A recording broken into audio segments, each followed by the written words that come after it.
Hello everyone, welcome to true I S and PCS.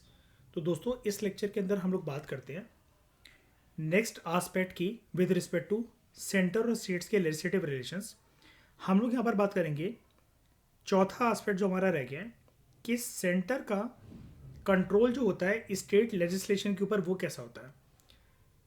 हालांकि ये आपको हेडिंग से सुनने में ऐसा लग रहा होगा कि अभी तक जो भी हम बातें कर चुके हैं उसमें कहीं ना कहीं डायरेक्टली इनडायरेक्टली ये कवर हो चुका है, लेकिन इस वाली डायमेंशन को जब आप डिटेल में पढ़ोगे तो हो सकता है कि आपको एक नया पर्सपेक्टिव मिले। हमने अभी तक कवर क्या क्या कर लिया है कि टेरिटोरियल एक्सटेंड क्या होता है, सेंट्रल और स्टेट लेजिस्लेशन का, फिर लेजिस्लेटिव सब्जेक्ट डिस्ट्रीब्यूट किस किस तरीके से होते हैं, और पार्लियामेंट्री लेजिस्लेशन स्टेट की फील्ड में कैसे होता है। अब हम बात करते हैं चौथे एस्पेक्ट की, सेंटर का कंट्रोल ओवर स्टेट लेजिस्लेशन।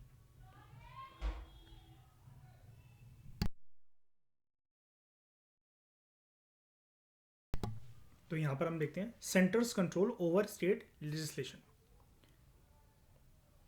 अब besides the parliament's power to legislate directly on the state subject, parliament के पास ये पावर है कि डायरेक्टली जो है वो स्टेट सब्जेक्ट्स में से स्टेट लिस्ट में कोई भी सब्जेक्ट जो है टॉपिक अगर मेंशन्ड है उसके ऊपर पार्लियामेंट जो है वो लॉ बना सकता है डायरेक्टली। लेकिन ये जो वर्ड यहाँ पर डायरेक्टली लिखा हुआ है, आपको अब तो ये अंडरस्टैंडिंग और अच्छे से मतलब मिली होगी इस चैप्टर को जब तक अभी तक आप पढ़ रहे हो कि ये वाला काम मुझे एक बार बताओ। अगर मैं यहाँ पर सिर्फ इस कीवर्ड को ले लूँ कि पार्लियामेंट की पावर है डायरेक्टली लेजिस्लेट करने की यानी लॉ बनाने की स्टेट सब्जेक्ट पर, तो ये नॉर्मल सरकमस्टांसिस के अंदर है या फिर एबनॉर्मल सरकमस्टांसिस के अंदर है? बताओ। एबनॉर्मल सरकमस्टांस के अंदर है ना, अंडर एक्सेप्शनल सिचुएशंस देखो लिखा भी हुआ है। इसके अलावा कॉन्स्टिट्यूशन जो है, कॉन्स्टिट्यूशन सेंटर को भी एम्पावर करता है। अब यहाँ पर देखो, पहली बार इस चैप्टर में जब से हम इस चैप्टर को पढ़ रहे हैं, हम लोग अभी तक केंद्र सरकार का कानून उसको बिल्कुल को टर्मिनस मान रहे थे कि पार्लियामेंट जो लॉ बनाता है। इस टॉपिक के अंदर राइटर आपको क्रिस्टल क्लियर मैनर में ये वाली चीज़ बता रहा है कि पार्लियामेंट के पास as a legislative body power तो है ही कि डायरेक्टली वो स्टेट लिस्ट में से किसी भी सब्जेक्ट को चेरी पिकिंग करके उसका एक कानून बना सके, लेकिन ये वाला काम एक्सेप्शनल सिचुएशंस में हो सकता है। इसके अलावा कॉन्स्टिट्यूशन जो है, कीवर्ड यहाँ पर देखो, वो सेंटर को भी एम्पावर करता है कि कैसे सेंटर जो है वो अपना कंट्रोल एक्सरसाइज करे over states legislative matters in the following veg. ठीक है, यानी कि जो स्टेट लेजिस्लेचर का जो दायरा है कानून बनाने का, उसको कैसे देख सके सेंटर, कॉन्स्टिट्यूशन ने उसको एम्पावर कर रखा है। और ये वाला काम कैसे होता है? 3 तरीकों से होता है। अब गवर्नर जो है, जब भी उनके पास कोई बिल आता है, सबसे पहले आप लोग मुझे ये बताइए, गवर्नर के पास जो बिल है वो कहां से आता है? स्टेट लेजिस्लेचर से बिल आता है। ठीक है, स्टेट लेजिस्लेचर से जब भी गवर्नर के पास बिल आता है तो श्रेया, नॉर्मल सरकमस्टांसिस में गवर्नर के पास कितने ऑप्शन होते हैं उस बिल के साथ क्या क्या करने के? 4 होते हैं। या तो एसेंट दे सकता है, पहले एक एक करके बताओ। या तो एसेंट दे सकता है, दूसरा या तो विदहोल्ड कर सकता है, या आउटराइटली उसे रिजेक्ट कर सकता है अगर वो मनी बिल नहीं है ना, मतलब वापस भेज सकता है रिकंसिडरेशन के लिए, सॉरी, अगर वो मनी बिल नहीं है तो। और चौथा ऑप्शन क्या होता है? वो प्रेसिडेंट के लिए उस बिल को रिजर्व करवा के रखवा सकता है ना। तो गवर्नर जो है वो कुछ तरीके के जो बिल्स हैं वो रिजर्व कर लेता है, जो कि पास करे जाते हैं स्टेट लेजिस्लेचर के द्वारा, ताकि उनको एक बार के लिए जो राष्ट्रपति हैं वो कंसिडर कर सके। अब जो प्रेसिडेंट है इस चीज के ऊपर एब्सोल्यूट वीटो जो है वो एंजॉय करते हैं। एब्सोल्यूट वीटो का यहां पर यह मतलब है कि कंप्लीट पावर। जैसे मैं आपको एक बात बताता हूं, नॉर्मल सर्कमस्टांसिस के अंदर क्या होता है कि अगर गवर्नर जो है, गवर्नर ने अगर नॉन मनी बिल या ऑर्डिनरी बिल अगर स्टेट लेजिस्लेचर को रिटर्न करा, ठीक है, और रिकंसिडरेशन के बाद स्टेट लेजिस्लेचर ने दोबारा वो गवर्नर को बिल पेश करा, तो गवर्नर को क्या करना पड़ेगा? एसेंट देनी होती है। प्रेसिडेंट की बात अगर हम लोग करते हैं, अगर प्रेसिडेंट ने बिल को रिकंसिडर करने के लिए भेजा हुआ है, ठीक है, लोकसभा और राज्यसभा को यानी कि पार्लियामेंट को, और रिकंसिडरेशन के बाद हाउस ने विद और विदाउट अमेंडमेंट्स प्रेसिडेंट को रिटर्न करा अगर वो बिल, तो प्रेसिडेंट को क्या करना पड़ता है? साइन करना पड़ता है। अब मान लो गवर्नर ने, तीसरी सिचुएशन, गवर्नर ने बिल को रिजर्व करके रखा हुआ है जो कि स्टेट लेजिस्लेचर ने पास करा था। गवर्नर ने ये वाला बिल प्रेसिडेंट को पेश करा, ठीक है। प्रेसिडेंट ने इस बिल को रिकंसिडरेशन के लिए स्टेट लेजिस्लेचर के पास दोबारा भेज दिया, ठीक है, और स्टेट लेजिस्लेचर ने रिकंसिडरेशन के बाद प्रेसिडेंट के पास ये बिल विद और विदाउट अमेंडमेंट भेज दिया। इस केस में प्रेसिडेंट को क्या सिग्नेचर देना पड़ेगा क्या? नहीं, है ना, बिल्कुल भी नहीं। ऐसा कोई प्रेसिडेंट के ऊपर कंपल्शन नहीं है, किसी भी प्रकार का कोई कंपल्शन नहीं है। आप लोग सब इन तीनों सिचुएशन से अच्छी तरीके से वाकिफ हो, हाँ, ठीक है। इस केस में राइटर आपको ये बोल रहे हैं कि प्रेसिडेंट जो है वो एब्सोल्यूट वीटो एंजॉय करते हैं। दूसरा केस, तो यानी कि हम पहला केस क्या पढ़ रहे हैं कि सेंटर का कंट्रोल स्टेट लेजिस्लेशन के ऊपर कैसे है। अब मुझे एक बात बताओ, अगर एक बार गवर्नर ने प्रेसिडेंशियल कंसिडरेशन के लिए स्टेट लेजिस्लेचर के द्वारा पास करे गए किसी बिल को रिजर्व करवा के रखवा लिया कि मैं इसे राष्ट्रपति को दिखाऊंगा, राष्ट्रपति ही इसको एसेंट देंगे, उसके बाद कभी भी पूरी जिंदगी में, बिल की पूरी जिंदगी में कभी भी उस बिल का अब गवर्नर से कुछ लेना देना है? हमेशा अब उस बिल के साथ कुछ भी चीज करनी है वो कौन डिसाइड करेगा? उसे एसेंट देना है, विदहोल्ड करना है, रिटर्न करना है, पास करवा देना है, लॉ बनवा देना है, या फिर ड्रॉप कर देना है, कौन डिसाइड करेगा ये सब कुछ? प्रेसिडेंट। अब प्रेसिडेंट जो है वो अथॉरिटी कौन से लेवल की है? सेंट्रल लेवल की कि स्टेट लेवल की? सेंट्रल लेवल की। तो एक बात बताओ, हुआ ना सेंटर का कंट्रोल ओवर स्टेट लेजिस्लेशन, हाँ या ना? पहला वाला पॉइंट क्लियर। दूसरा, वो बिल्स कुछ कुछ मैटर्स पर जो कि एन्यूमरेटेड हैं स्टेट लिस्ट में,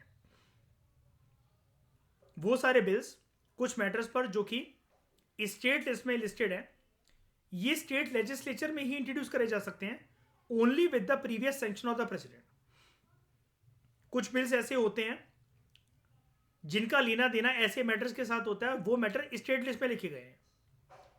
ये कॉन्स्टिट्यूशन हमारे कहता है कि वो ऐसे बिल, कुछ बिल ऐसे जो कि किसी किसी टॉपिक के साथ डील करते हैं, ये स्टेट लेजिस्लेचर में तभी इंट्रोड्यूस करे जा सकते हैं। कंडीशन क्या है? ओनली।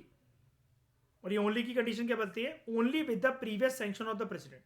एग्जांपल, अगर कोई भी बिल रिस्ट्रिक्शन इंपोज कर रहा है on the freedom of trade and commerce,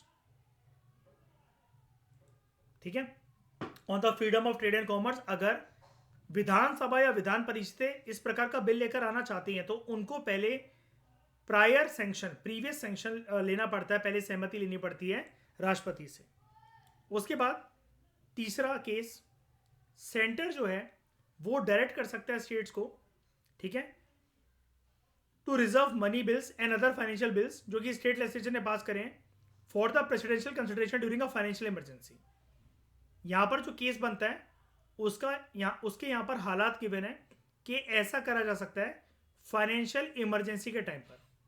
centre जो है वो डायरेक्ट कर सकता है स्टेट को कि तुम रिजर्व कर लो मनी बिल को और दूसरे फाइनेंशियल बिल को जिनको विधानसभा या विधान परिषदों ने पास कर रखा है प्रेसिडेंशियल कंसिडरेशन के लिए, अगर फाइनेंशियल इमरजेंसी लगी हुई है तो ये चीज हमें क्लियर है ऊपर वाली डिस्कशन से, राइटर आपको बोल रहा है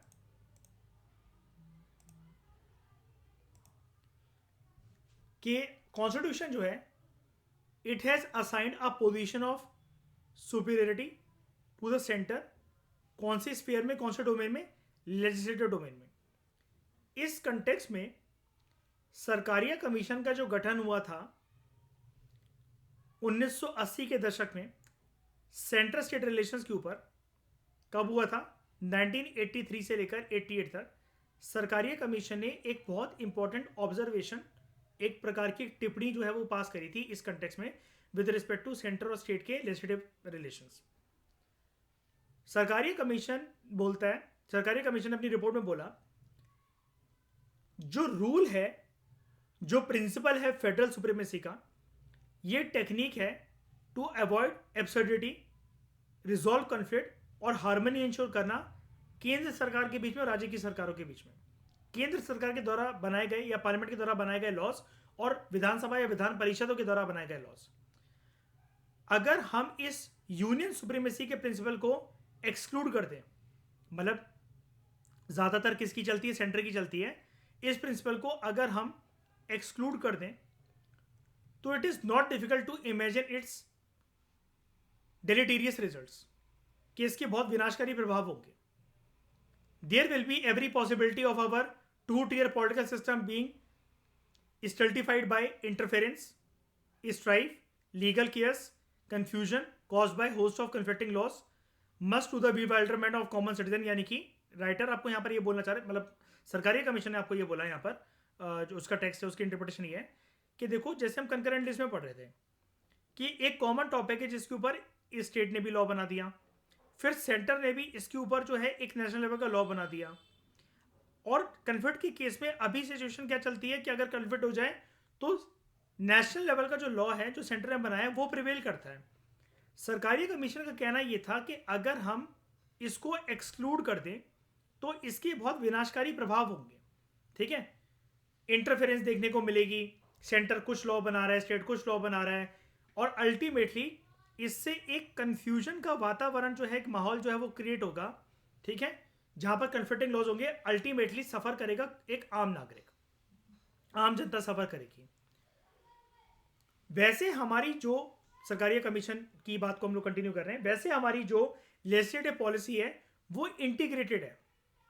इंटीग्रेटेड इस प्रकार से कि जितना अधिकार सेंटर के पास नेशनल लेवल कानून बनाने का है उतना अधिकार लेजिस्लेटिव डोमेन में अलग अलग स्टेट्स के पास भी है। हाँ, सर्कमस्टांसेस या एक्सेप्शंस एग्जिस्ट जरूर करती है, लेकिन there is integrated legislative policy. कहने का मतलब ये है, इस लाइन का दूसरा इंटरप्रिटेशन ये है, सारे के सारे जो लॉज हैं, जो पॉलिसी हैं, रूल्स एंड रेगुलेशंस हैं, ऐसा हम नहीं कह सकते कि हमारे देश में हर एक लॉ, कानूनी व्यवस्था सिर्फ और सिर्फ सेंटर से ही पास होती है, वही जाके नेशनल लेवल का लॉ बनाता है उसे। यानी कि अल्टीमेटली सारे के सारे जो लॉज हैं वो पार्लियामेंट से बनते हैं, ऐसा नहीं कहा जा सकता। There is uniformity on integrated legislative policy तो है, लेकिन हमें कुछ कुछ केसेस में यूनिफॉर्मिटी भी रखनी होती है on basic issues of common union state concern, ताकि इसको एक धागे में पिरोया जा सके, यानी कि नेशनल लेवल के कानून को एक कॉमन पहचान दी जा सके। कश्मीर से कन्याकुमारी, गुजरात से अरुणाचल, हमारी सारी जोग्राफिकल टेरिटरीज के अंदर वो इक्वल लेवल से इंडिया एज ए यूनियन जब हम बोलते हैं तो उसकी प्रोविंसेस में वो एक कॉमन स्ट्रक्चर के साथ इंप्लीमेंट हो सके।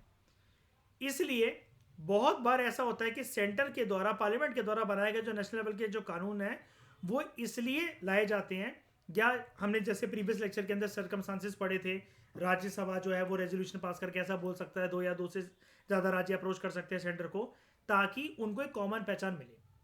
फेडरल प्रिंसिपल जो है यूनिटी का, जो हम बात करते हैं यूनिटी एंड डाइवर्सिटी का, it will be very much a casualty अगर हम लोग सिर्फ सारी पावर सेंटर को दे दें।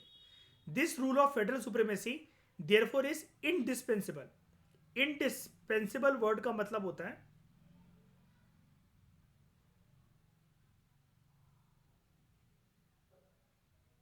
एब्सोल्यूट नेसेसरी, ताकि फेडरल सिस्टम एक सक्सेसफुल तरीके से एग्जिस्ट कर सके।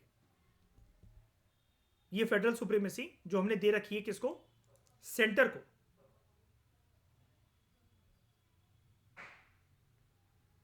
ठीक है, ये एब्सोल्युटली नेसेसरी है ताकि फेडरल सिस्टम अच्छे से फंक्शन कर सके। और इसी बात को हम लोग कहते हैं फेडरल सिस्टम विद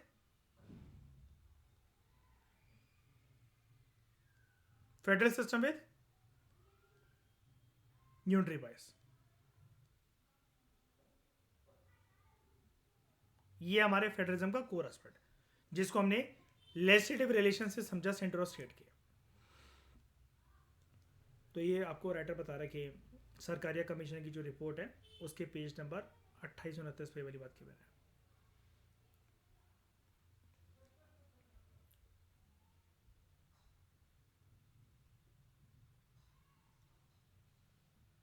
फिर हम बात करते हैं एडमिनिस्ट्रेटिव रिलेशंस की। आर्टिकल 256 से 263 तक जो कि कॉन्स्टिट्यूशन के पार्ट 11 में गिवन है। अभी हमने कौन से रिलेशंस जान लिए? हमने जान लिए अभी तक इस चैप्टर की स्टार्टिंग में, अगर मैं आपको दिखाऊं, हमने सेंटर स्टेट रिलेशंस को स्टडी करना था 3 ब्रॉड हेडिंग्स के अंतर्गत। हमने अभी तक उसके अंदर लेजिस्लेटिव रिलेशंस को कवर कर लिया है। अब जो हम डिस्कस करने जा रहे हैं वो दूसरा डोमेन है, वो है एडमिनिस्ट्रेटिव रिलेशंस। ठीक है,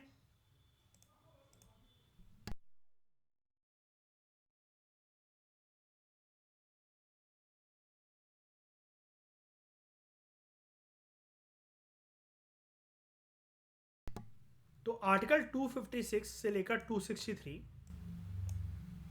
जो कि कॉन्स्टिट्यूशन के कौन से पार्ट 11 में जो गिवन है ये आर्टिकल्स, ये डील करते हैं कि किस प्रकार से जो एडमिनिस्ट्रेटिव रिलेशंस हैं वो सेंट्रल स्टेट के किस प्रकार से चलेंगे।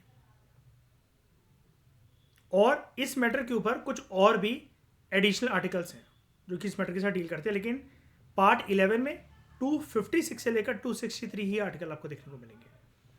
सबसे पहले हम बात करते हैं, जब बात आती है प्रशासन को चलाने की, तो किस प्रकार से एग्जीक्यूटिव पावर्स दोनों के बीच में डिस्ट्रीब्यूटेड है, सेंट्रल स्टेट के बीच में।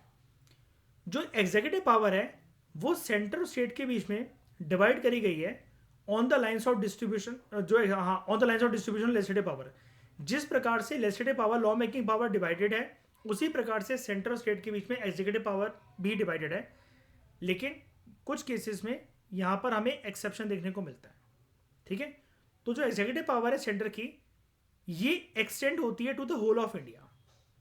अब होल ऑफ इंडिया से कहने का क्या मतलब है यहाँ पर राइटर का? ऐसे मैटर्स पर जहां पर पार्लियामेंट के पास एक्सक्लूसिव पावर है लेजिस्लेशन की, यानी कि वो सब्जेक्ट्स जो कि एन्यूमरेटेड है यूनियन लिस्ट के अंदर। ऑब्वियसली बात है, जब कोई चीज़ यूनियन लिस्ट का पार्ट है तो सेंटर ही तो उसके ऊपर कानून बनाएगा। तो सेंटर की एग्जीक्यूटिव पावर कहां तक एक्सटेंड करती है? ऐसे मैटर्स पर जो कि यूनियन लिस्ट के अंदर गिवन है। And to the exercise of rights, authority and jurisdiction conferred on it by any treaty और एग्रीमेंट। या तो जो सेंटर है इसकी जो पावर है executive power, it extends to the whole of India and to the exercise of rights, authority and jurisdiction, जो कि इसके ऊपर कन्फर्म करे गए हैं किसी भी ट्रीटी या एग्रीमेंट के अकॉर्डिंग।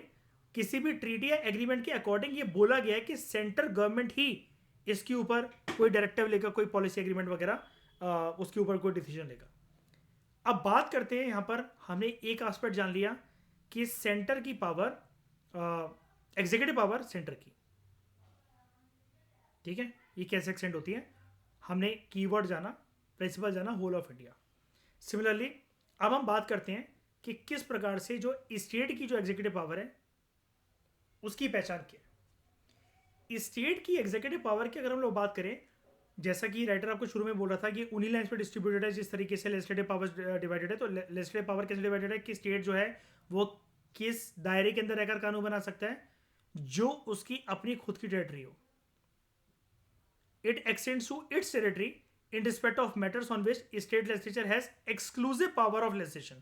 अब राज्य की सरकारों के पास या विधानसभा विधान परिषदों के पास कौन सा डोमेन होता है, एक्सक्लूसिव कौन सा डोमेन होता है कि सिर्फ ऐसी बास्केट ऑफ पावर जहां पर किसी भी टॉपिक को चेरी पिकिंग करते हुए सिर्फ वही कानून बना सकें, ये लिस्ट होती है स्टेट लिस्ट। और यूनियन गवर्नमेंट के या सेंट्रल गवर्नमेंट के सेंटर के कंटेक्स्ट में, पार्लियामेंट के कंटेक्स्ट में हम लोग क्या बात कर रहे थे, यूनियन लिस्ट के बारे में। ये दोनों की दोनों जो चीजें हैं याद रखना, यहां पर बात हो रही है एक्सक्लूसिव पावर लेजिस्लेशन की, यहां पर भी एक्सक्लूसिव पावर लेजिस्लेशन की, कि नॉर्मल सर्कमस्टांसेस के अंदर पार्लियामेंट देखेगा सिर्फ उन्हीं टॉपिक्स को जो कि यूनियन लिस्ट के अंदर गिवन है, और नॉर्मल सर्कमस्टांसेस के अंदर विधानसभा विधान परिषद देखेंगे, स्टेट लेजिस्लेचर देखेगा सिर्फ उन्हीं टॉपिक्स को जो कि स्टेट लिस्ट के अंदर गिवन है। तो इन रिस्पेक्ट ऑफ मैटर्स जहां पर दोनों पार्लियामेंट और स्टेट लेजिस्लेचर्स, जिनके ऊपर पार्लियामेंट और स्टेट लेजिस्लेचर दोनों के पास पावर ऑफ लेजिस्लेशन है, वो डील करे जाते हैं under the heading known as concurrent list. ठीक है, अब उसके आप जो डिस्कशन के जो एस्पेक्ट है वो आप बहुत अच्छे से अभी तक जान चुके हो कि अगर कानून बन गया या फिर अगर डिस्प्यूट हो जाता है तो किसका लॉ प्रिवेल करेगा, तो वो आंसर है उसका सेंटर का।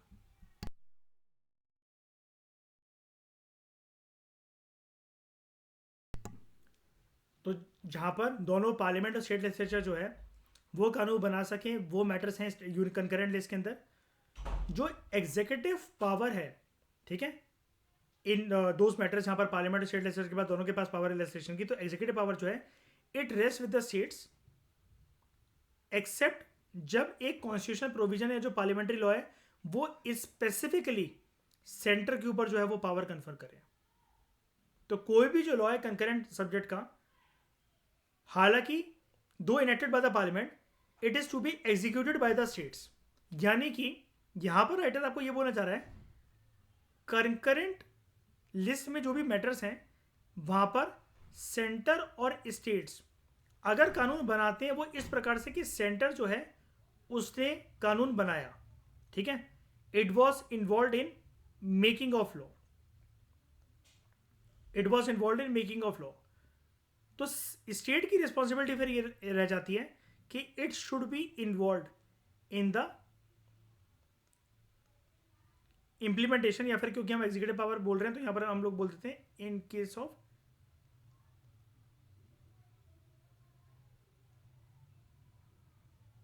Execution of loss. यानी कि दोनों जो हैं वो पीसफुल तरीके से लॉ मेकिंग के डोमेन में both centre and state should go hand in hand, और वो भी बहुत पीसफुल तरीके से। तो कोई भी जो लॉ है on concurrent list, concurrent subject, हालांकि it is enacted by the parliament, it is to be executed by the states except when the constitution जो पार्लियामेंट है इट हैज डायरेक्टेड अदरवाइज। जब तक संविधान ने या पार्लियामेंट ने किसी और तरीके से वो जो कानून है उसको छेड़ने के लिए कोई डायरेक्टिव्स, इंस्ट्रक्शंस या फिर कोई अपना खुद का कानून या कॉन्स्टिट्यूशन को अमेंड ना करा हो। ठीक है, फॉर एग्जाम्पल एक एक्ट आया था एसेंशियल कमोडिटीज एक्ट, इसको बनाने वाला था,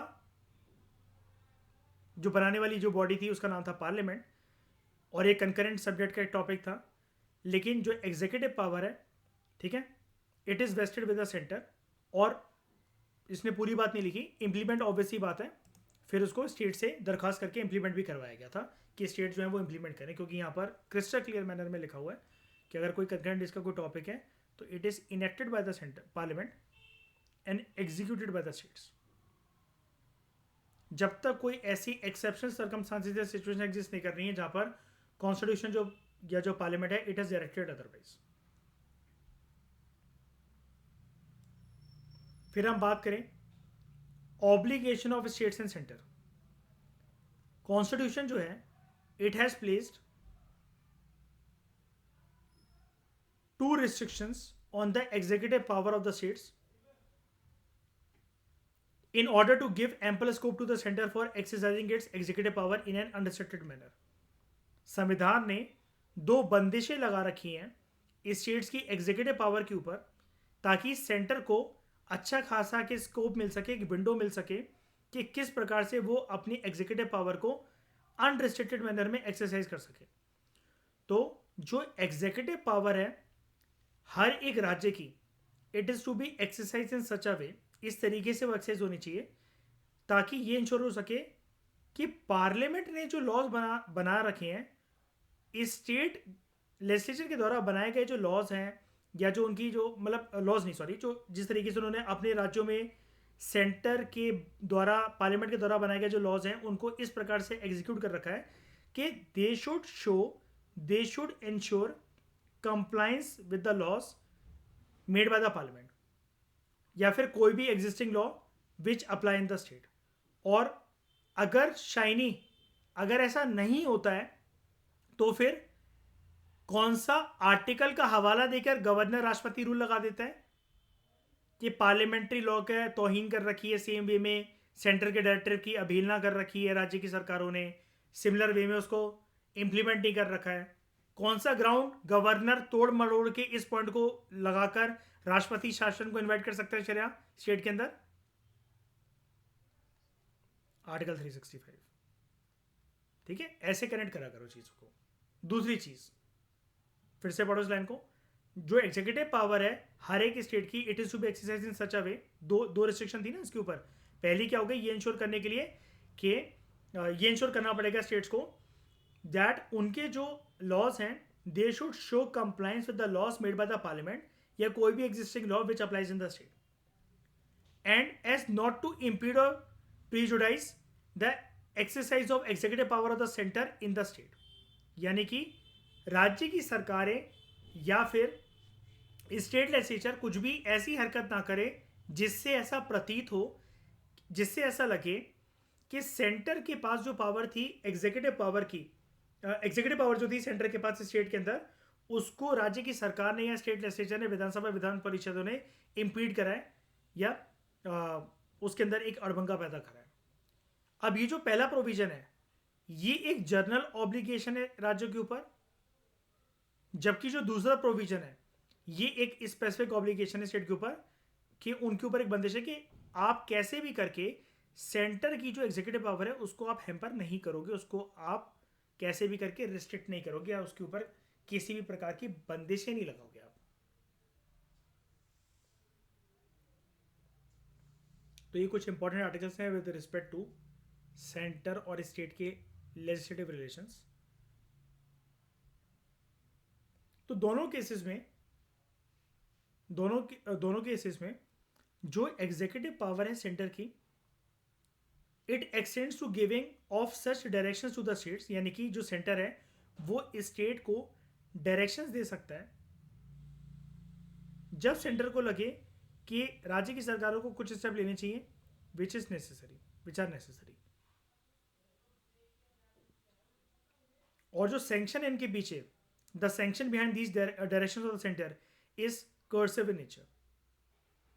कर्सिव इन नेचर का मतलब ये सेंटर की बात मानी जाएगी, स्टेट गवर्नमेंट या स्टेट गवर्नमेंट जो है या राज्यों के द्वारा बनाया गया कोई भी जो कानून है वो सेंटर के इस डायरेक्शन, इस इंस्ट्रक्शन, इस ऑर्डर के सामने किसी भी प्रकार का किंतु परंतु नहीं कर सकता कि ऐसा नहीं, ऐसा करके कर लेते, हमें तो नहीं माननी बात, हमें टाइम चाहिए वो चाहिए, ऐसा नहीं हो सकता।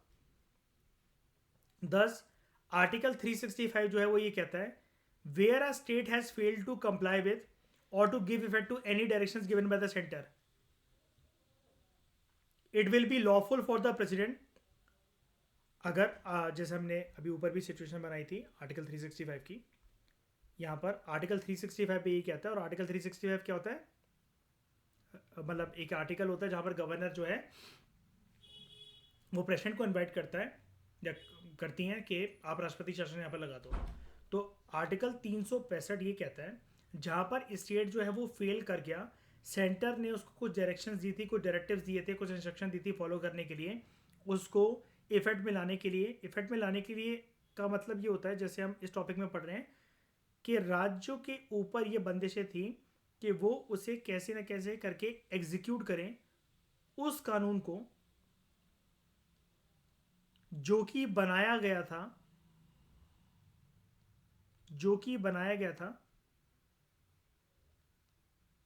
सेंटर के द्वारा।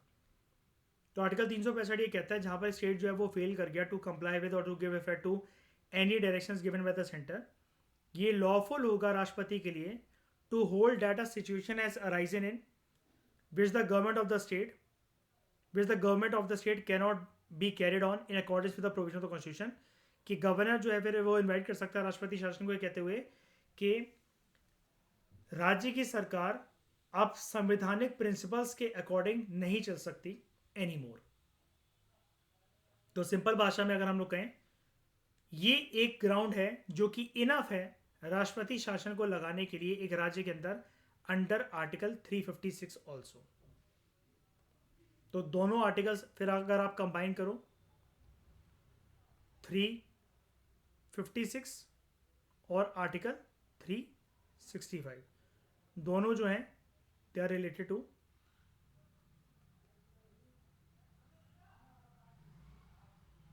Presidents rule only, right?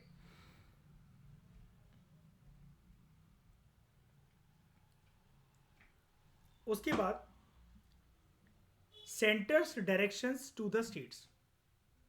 इन दो केसेस के अलावा संविधान ने सेंटर को एक और चीज के लिए एम्पावर कर रखा है कि सेंटर जो है वो स्टेट्स को, केंद्र की सरकार राज्य की सरकारों को डायरेक्शन दे सकती है with regard to the exercise of their executive power, कि राज्य की सरकारों को अपनी एग्जीक्यूटिव पावर को कैसे एंजॉय करना है। अब वो मैटर कौन से हैं? वो 4 मैटर्स हैं। Number 1, construction and maintenance of means of communication bye the state. अब ऐसे मीन्स ऑफ कम्युनिकेशन जो कि नेशनल या मिलिट्री इंपॉर्टेंस के लेवल के डिक्लेयर कर दिए गए हैं।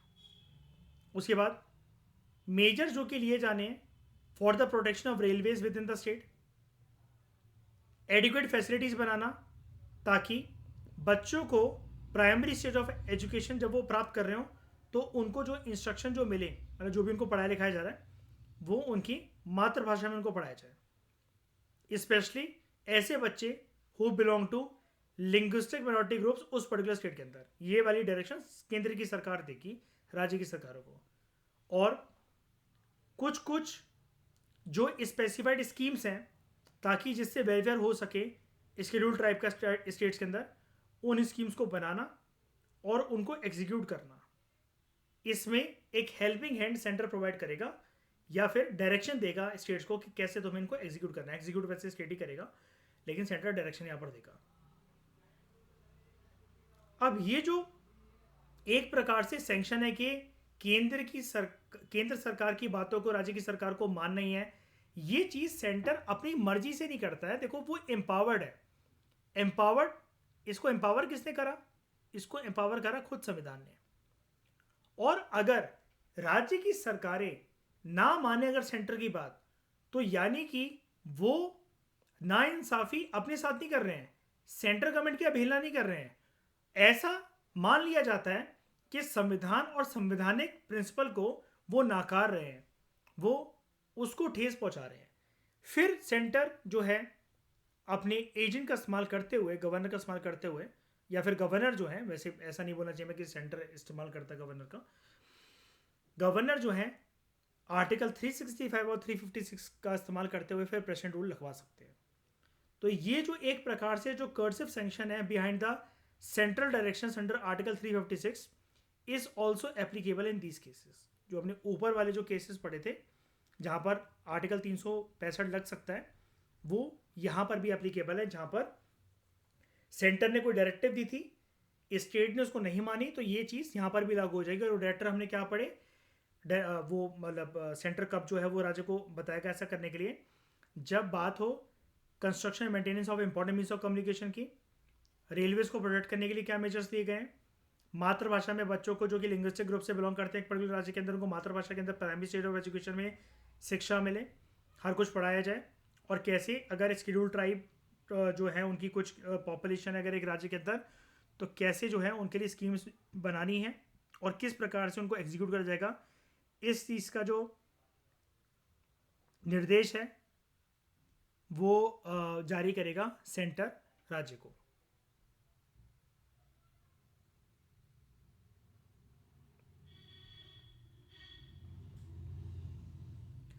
उसके बाद हम बात करते हैं म्यूचुअल डेलीगेशन ऑफ फंक्शंस की। ऊपर वाला सारे केस समझ में आ गया आपको, चारों केसेस? ये आर्टिकल 356 और 365 को डिटेल में आपको बता रहा है राइटर।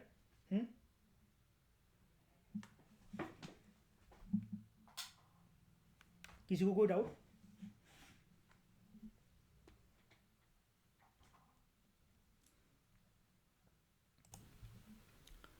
फिर हम आगे बढ़ते हैं। म्यूचुअल डेलीगेशन ऑफ फंक्शंस, जिस प्रकार से जो लेजिस्लेटिव पावर्स की डिस्ट्रीब्यूशन है सेंट्रल स्टेट के बीच में, वो तो हमने देखा कि रिजिड है काफी ज्यादा।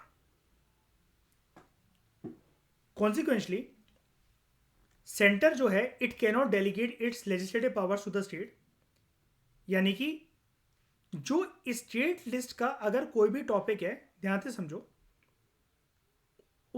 उसमें से किसी भी टॉपिक को उठाकर सेंटर जो है कैसे ना कैसे करके कानून बना ही लेता है, लेकिन सेंटर कभी भी जो अपनी लेजिस्लेटिव पावर है वो स्टेट को नहीं दे सकता कि तुम यूनियन लिस्ट में से कोई एक टॉपिक को निकालो और कानून बना दो। और अगर हम लोग बात करें कि जब दो या दो से ज्यादा राज्य, जो हमने पढ़ा था प्रीवियस लेक्चर के अंदर, कि अप्रोच करते हैं सेंटर को कि आप स्टेट लिस्ट के बास्केट और बकेट में से कोई भी टॉपिक को निकालकर एक नेशनल लेवल का कानून बना दो, और हमने ये भी जाना था कि फिर वो कानून सिर्फ उन्हीं राज्यों के अंदर जिन्होंने उसको अप्रोच कर रखा होता है पार्लियामेंट को, और जब वो लॉ बन जाता है कि उन्हीं राज्यों के अंदर वो इंप्लीमेंट होगा। लेकिन ये वाला काम करने के लिए मिनिमम हमने क्या पढ़ा था, रूल क्या पढ़ा था, कितनी स्टेट्स हमें चाहिए? मिनिमम कह रहा हूं, 2 और मोर क्या होता है, 2। ठीक है, ये वाला काम सिंगल स्टेट के द्वारा नहीं करा जा सकता। Single state can not request the parliament कि आप कानून बना दो स्टेट लिस्ट में से कोई भी निकाल के। इतना पार्लियामेंट के पास फालतू का टाइम नहीं है कि एक पर्सन की जो है रिक्वेस्ट को सुने। कम से कम 2 या 3 लोग जो है वो पार्लियामेंट को अप्रोच करें।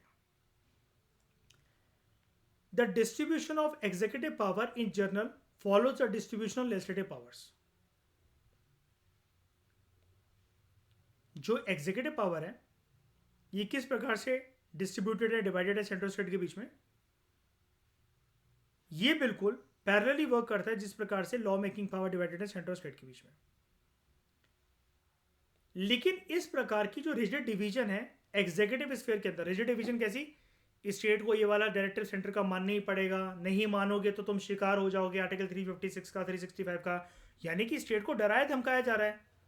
इस प्रकार की जो रिजिड डिवीजन है, जो डराने धमकाने वाली जो डायरेक्टिव्स हैं कि तुम्हें एग्जीक्यूट ऐसे ऐसे करना है, नहीं करोगे तो तुम्हारे ऊपर 2 ब्रह्मास्त्र छोड़ दिए जाएंगे राष्ट्रपति शासन के नाम के, जिसके 2 पहलू हैं, article 356, 365 in the executive sphere.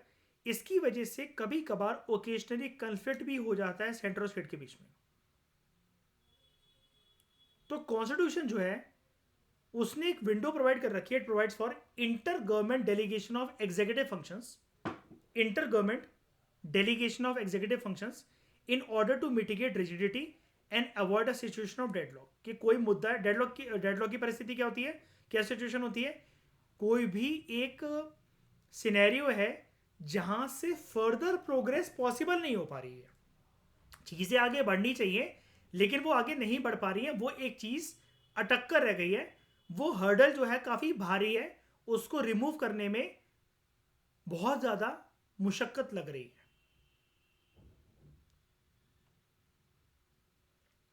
अब हमें इस चीज को समझना है कि जो राइटर यहां पर आपको बोल रहा है कि कॉन्स्टिट्यूशन जो है it provides for inter government delegation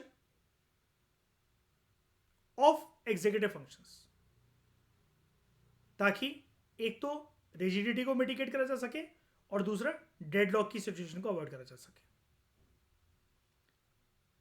तो अकॉर्डिंगली जो राष्ट्रपति जो है इट में ही और शी में with the consent of state government, एक बार के लिए राज्य की सरकारों से अनुमति लेकर राष्ट्रपति क्या कर सकते हैं, वो एंट्रस्ट कर सकते हैं to that government any of the executive functions of the centre. याद रखना हमने ऊपर ये रूल पढ़ा है, सेंटर कैसे भी करके अपनी लेजिस्लेटिव पावर स्टेट को नहीं दे सकता। कीवर्ड्स को प्लीज ध्यान से पकड़ने की कोशिश करो।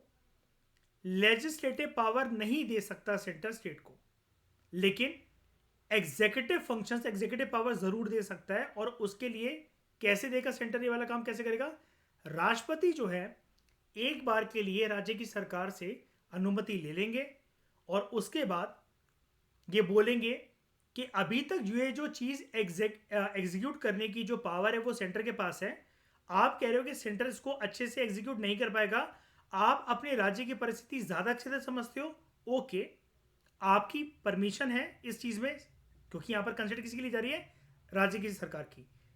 प्रेसिडेंट पूछेंगे आपकी कंसेंट है इस चीज में, आप एग्जीक्यूट कर पाओगे, हम आपको देते हैं पावर, तो यस वो पावर उनको दे दी जाती है। लेकिन अब इसमें एक दूसरा एस्पेक्ट क्या है, इसको एग्जीक्यूटिव पावर तो मिल गई राज्य की सरकार को। अब तुमने अगर सेंटर के डायरेक्टिव को अच्छे से एग्जीक्यूट नहीं करा, जिसको सेंटर एग्जीक्यूट करने वाला था, लेकिन वो फंक्शन तुम्हें डेलीगेट कर दिया गया, तुम्हें दे दिया गया, तुम कह रहे हो कि हम एग्जीक्यूट करेंगे, ठीक है चला लो अपनी मर्जी कर लो एग्जीक्यूट, लेकिन अगर नहीं करा तो फिर इन दो ब्रह्मास्त्र के लिए रेडी रहना। 356 और 365 आर्टिकल।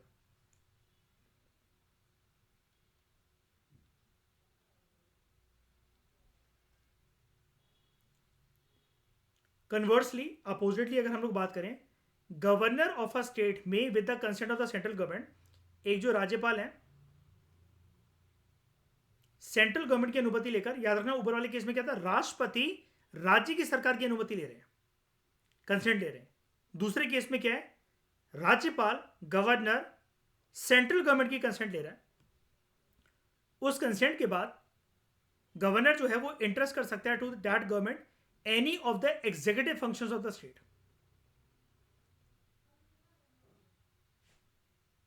यानी कि प्रेसिडेंट बीइंग अ सेंटर का एजेंट एग्जीक्यूटिव फंक्शन सेंटर के दे देता है राज्य को, गवर्नर जो कि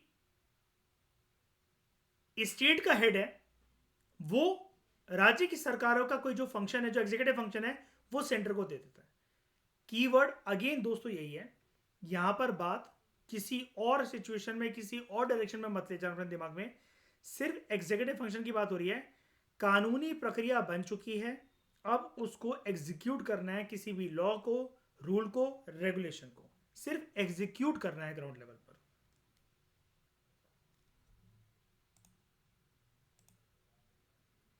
ये जो प्रोविजन है कि गवर्नर सेंट्रल गवर्नमेंट को इंटरेस्ट कर सकते हैं कि जो राज्य की जो सरकारें हैं अभी तक उनके पास जो एग्जीक्यूटिव फंक्शन है स्टेट का, वो सेंट्रल गवर्नमेंट को दे सकते हैं गवर्नर, ठीक है।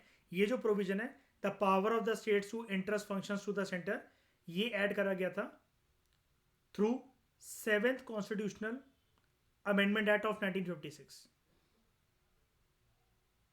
इससे पहले सिर्फ सेंटर के पास ये पावर थी।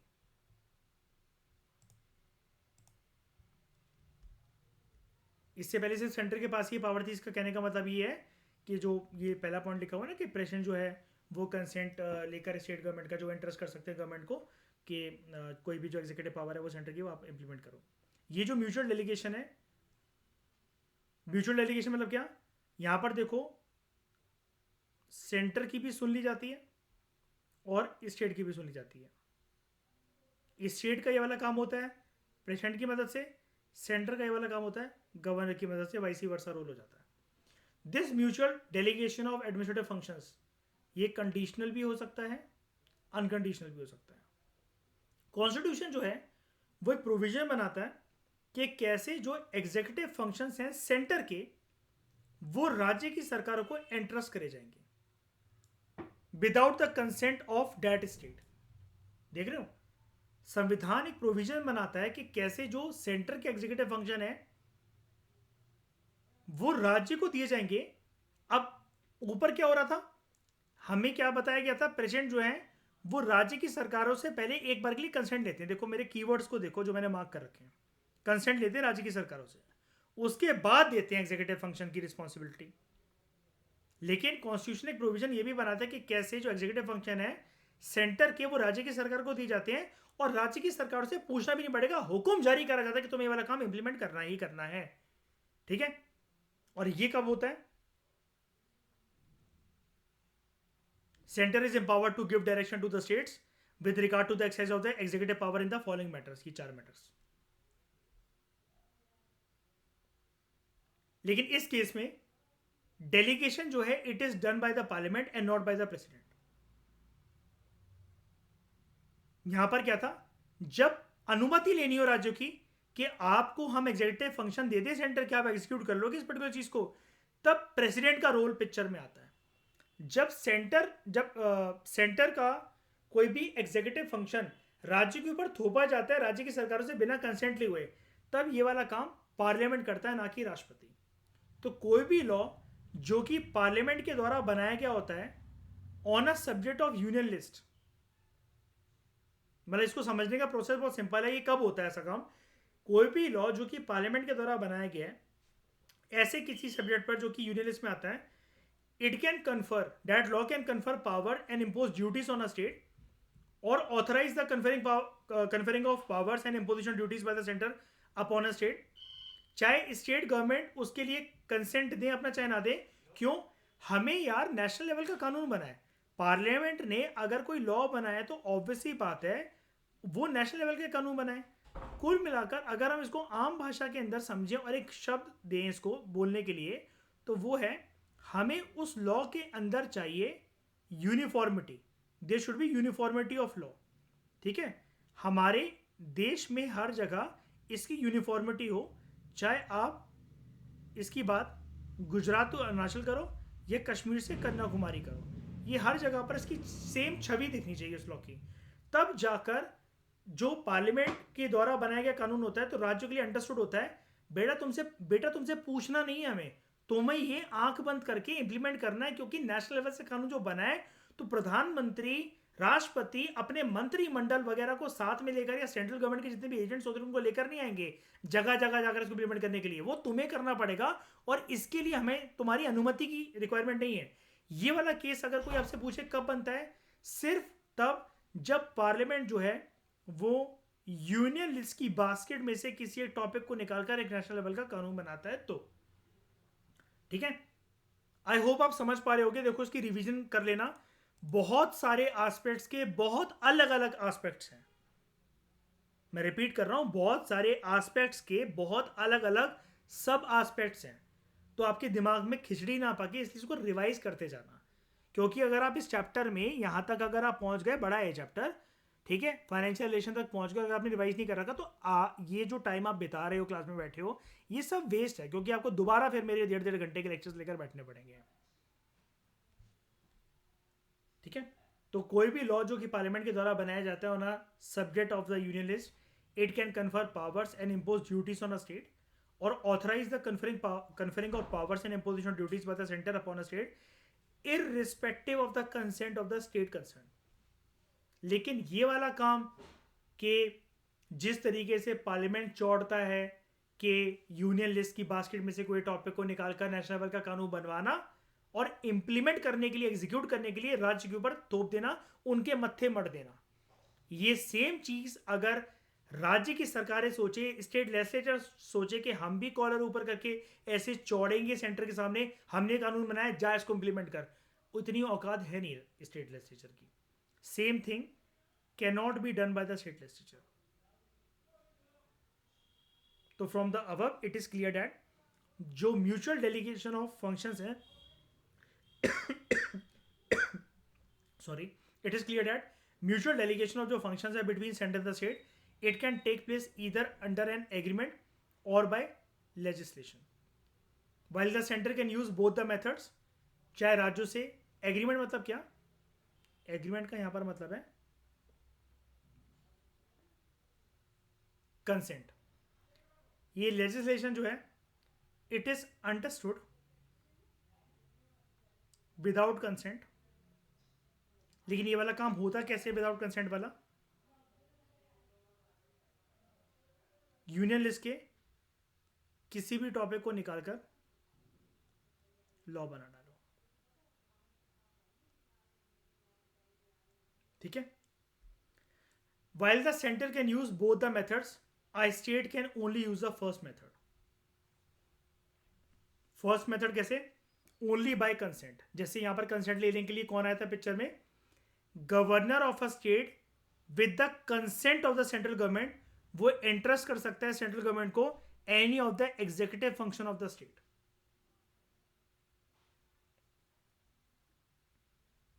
कि आप इसको इंप्लीमेंट कर दोगे, उस राज्य की सरकार से हो नहीं पा रहा है।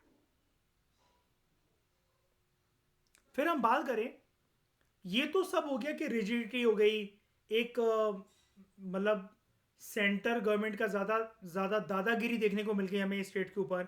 अब हम एक अच्छे एस्पेक्ट के बारे में भी बात कर लेते हैं, cooperation between centre and the states. Constitution जो है उसके अंदर कुछ प्रोविजंस हैं, लिखी गई हैं, ताकि स्टेट और सेंटर का स्टेट और सेंटर के बीच में कॉपरेशन या कोऑर्डिनेशन जो है वो सुनिश्चित हो। पार्लियामेंट जो है it can provide for the adjudication of any dispute और complaint with respect to the use, distribution and control of waters of any interstate river and river valley. Parliament जो है,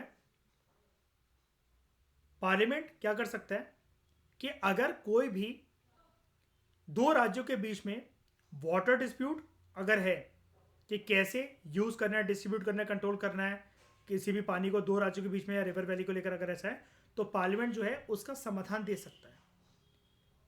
प्रेसिडेंट जो है it can establish under article 263 एक interstate council. ये अलग से एक फिल्म का क्वेश्चन बन सकता है कि इंटरस्टेट काउंसिल को कौन स्टैब्लिश करता है, उसका आंसर है प्रेसिडेंट। प्रेसिडेंट जो है वो एक इंटरस्टेट काउंसिल को स्टैब्लिश कर सकते हैं ताकि इन्वेस्टिगेट करा जा सके और डिस्कस करा जा सके ऐसे सब्जेक्ट को जो कि कॉमन इंटरेस्ट का मुद्दा सेंट्रल स्टेट के बीच में, ठीक है। And such a council was set up in 1990 LPG reform से 1 साल पहले।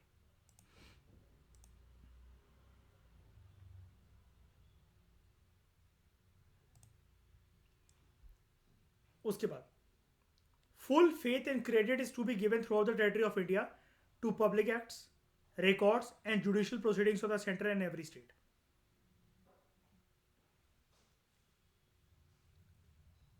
यानी कि पूरी सच्ची श्रद्धा निष्ठा के साथ, अनुशासन के साथ, पालन के साथ सेंटर के द्वारा निर्धारित करे गए जो भी पब्लिक एक्ट्स, रिकॉर्ड या जुडिशियल प्रोसीडिंग सेंटर की और हर एक स्टेट की, वो पूरी टेरिटरी जहाँ जहाँ पर उसकी मान्यता है वो इम्प्लीमेंट होगा। यानी कि अगर आसान भाषा में अगर इसको समझें, स्टेट लेजिस्लेचर ने कोई अगर कानून बनाया है या राज्य की सरकार ने अगर कोई रूल्स रेगुलेशन अगर वगैरह कोई जारी करा है या सेंटर ने भी अगर ऐसा करा है तो उसकी जो मान्यता जैसे सेंटर की है तो वो पूरी all over territory of India रहती है। इस स्टेट की जो एक पर्टिकुलर लिमिटेड एक रीजन तक रहती है तो उसको पूरी तरीके से लागू करा जाएगा। उसकी मान्यता वहाँ पर रहेगी उस टेरिटरी में जहाँ पर जितने उसका टेरिटोरियल एक्सटेंट है। पार्लियामेंट जो है, parliament can also appoint an appropriate authority to carry out the purposes of constitutional provisions relating to the interstate freedom of trade, commerce and intercourse, but no such authority has been appointed so far. Parliament ऐसा कर सकता है जैसे president जो है वो establish कर सकते हैं इंटरस्टेट काउंसिल। 1990 में ऐसे काउंसिल का गठन भी हुआ। इसके अलावा यहाँ पर ये बोला जाए कि अगर पार्लियामेंट चाहे तो वो एक एप्रोप्रिएट अथॉरिटी, एक एप्रोप्रिएट बॉडी का गठन कर सकते हैं ताकि जो constitution provision with respect to के दो राज्यों के बीच में अगर व्यापार हो रहा है, सामान सर्विसेज का लेन देन हो रहा है, ठीक है, बैलेंस ऑफ ट्रेड जो है वो एक राज्य के फेवर में या डिसफेवर में, इस चीज़ को मतलब बैलेंस आउट करने के लिए ताकि राज्यों के बीच में डिस्प्यूट ना हो, किसी अथॉरिटी का गठन करा जा सकता है, बॉडी का गठन करा जा सकता है। लेकिन अभी तक पार्लियामेंट की द्वारा ऐसी किसी नामी अथॉरिटी का गठन नहीं करा गया। ठीक है, तो इस डिस्कशन में दोस्तों फिलहाल इतना ही। Thank you very much for discussion.